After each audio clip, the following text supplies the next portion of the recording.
Before integrating the pixel into the website, there are two quick and essential steps we need to complete. These steps only need to be done once and will allow you to track specific browser events on your order status page. The first step is to integrate the script into order status page. Copy the script. Navigate to order status page. Go to the bottom of the page. Paste the script into the designated text area.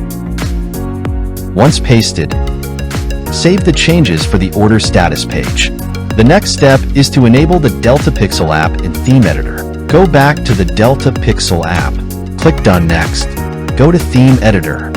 Enable the Delta Pixel app and click Save. Now go back to the Delta Pixel app and click Done. There you have it.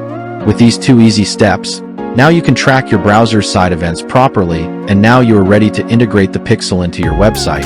Thank you.